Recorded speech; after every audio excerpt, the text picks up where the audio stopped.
Hello, everyone. Welcome to our podcast today from the Champions Are Built model. This is Coach Eric Johnson, the brand. And this is Coach Aaron Thigpen, the source. You guys, today we got a different sort of podcast. We're going to let you guys turn the tables on us. And who better than one of our parents of one of our athletes and one of our avid listeners, Jason Matthews. He's got his own podcast show. And so we'd like for him to now turn the tables on us today and put us under the spotlight and ask us a few questions. Yeah, my podcast name is Cream Podcast. It stands for Cash Rules Everything Around Me Podcast. It's a financial podcast. You can see any platform that you like, YouTube, Spotify, or anywhere you listen to your latest podcast episodes on. So Jason's been doing his podcast for quite a while. He's definitely used to this being on this side of the, I guess, microphone. And so we're his. And without further ado, Jason, let us have it.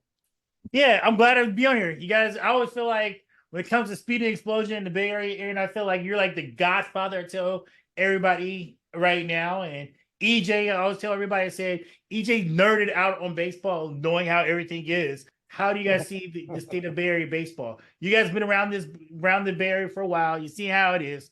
How do you guys see the state of Bay Area baseball right now? Aaron, I'm going to let you start because I know you got some thoughts. I'm going to be out here for an hour, man. It's like, where do you begin? Yeah. I'm going to start from the training side. And I'm just going to kind of give you my view of what I've seen transpire. But what I'm finding is when I first started doing this, I didn't even have a facility. I'd walk out with a medicine ball, a bag of medicine balls, some cones, maybe some dumbbells, and we'd work out at a track. And Yeah. I'd have like maybe 6 or 7 guys, and we'd get all sorts of things done. And then they would do weight training. I'd give them some instructions to do on their own. And that seemed to be enough for those guys back then.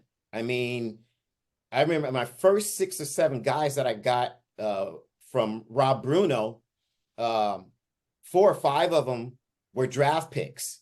One was Chris Grueller, who was the number 1 pick overall. I think it was a 92, It's early. maybe second round pick or second pick of the first round, something like that. And Josh Butler, who was another pitcher, he was a second round pick. I had a kid from Clayton Valley. He was a pitcher, 3rd round pick. And then I had a kid out of Texas, I think was a 4th or 5th round pick. But our training was pretty bare bones. And not to say that there wasn't some sophistication to it, but at that time it was pretty bare bones. And the athletes ate it up and they embraced it. And maybe that's because it wasn't being done. I mean, we were pretty much just doing some kind of training outside of baseball was kind of cutting edge in itself. And so I think there was a mystique to it, a newness to it that athletes gravitated to, parents gravitated to, especially elite level athletes. Fast forward 30 years, it's so commonplace. I think it's been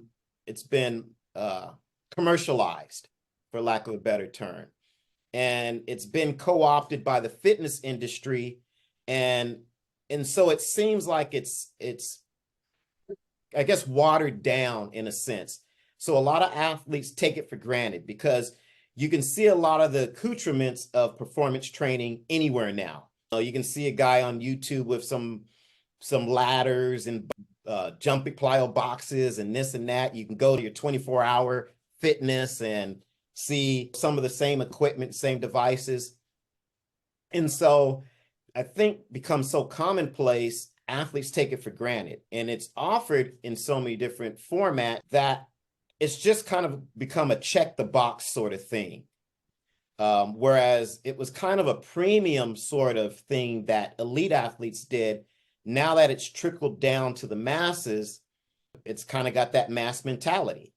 And it's just kind of like most people treat performance training like it's like a gym membership. And I hate to say it, but a lot of performance places treat it like a gym membership. And so I think that's probably the biggest thing that irks me a little bit, is because for performance training to be effective, there has to be total engagement on the athlete's part.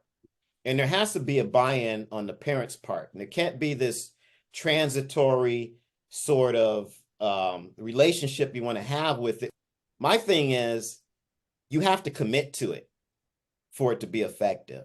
And I see sometimes it's that lack of commitment, or one foot out the door, or that checkbox mentality that that kind of rubs me the wrong way, because I'm a purist and I like to see the fruits of my labor. It's nice to get paid, but I also like to see these athletes put into play what the hard work that they're doing. And parents are paying good money for this. We didn't have this as a kid for me. I mean, I would have loved to have this. I would have loved to have someone who just wanted to practice on a regular basis.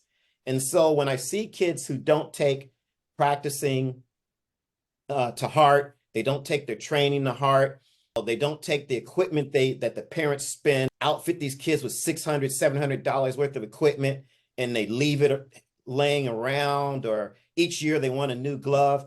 I don't know. I'm built a different way and come from a different era. So anyway, that's my opening salvo. Aaron, well said.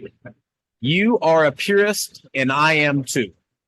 And it's funny because you and I have shared athletes together for over 30, 35 years, it seems like now.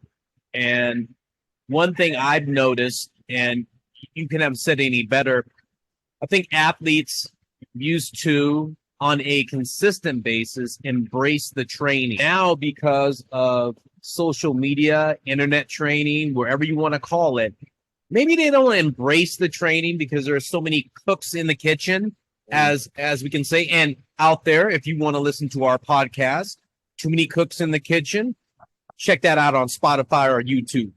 But what I'm saying is, there's too many cooks in the kitchen. And a lot of times these kids get confused, or messages that are different. So when you go back and train an athlete, they have these 1,000 thoughts in their head about what to do instead of focusing on the task at hand. If I'm asking a player to field a ground ball or to hit a ball, I need them to be focused on that specific moment of hitting that ball or fielding that ground ball. And kids now have so many thoughts in their heads that they can't focus on stuff. It's almost like they're on ADD, even though we know they're not. But it seems like that can be what's different back then than it is now. That's one thing. The second thing, there used to be tons of clinics where athletes would come and want to be there. I'm finding that athletes come to clinics or come to trainings or whatever you want to call classes, and it's an activity because their friend is there.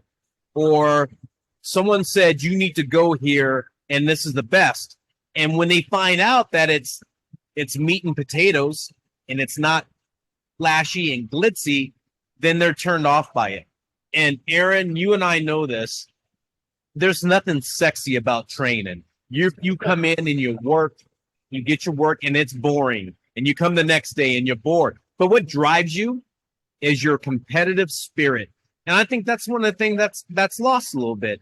People's competitive spirit to train with others and compete against others and really get after it.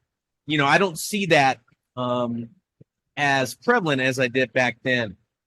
And the last thing I want to mention is I think athletes have been given too much. Like, there's too much. Like, okay, I get to come here all the time, or I'm going to be there. And it's special to come and work out with like an Aaron Thigpen. It's a privilege and honor to step in game speed. I always thought that. I still believe that. But athletes, for some reason, say, well, okay, we just walk through the doors, we're good. You're not good. You haven't done any work yet.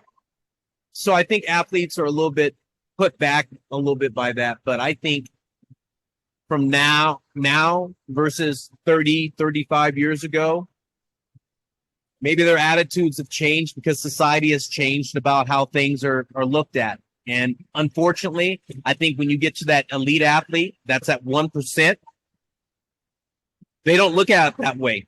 They're in it to win it. And that's how it should be.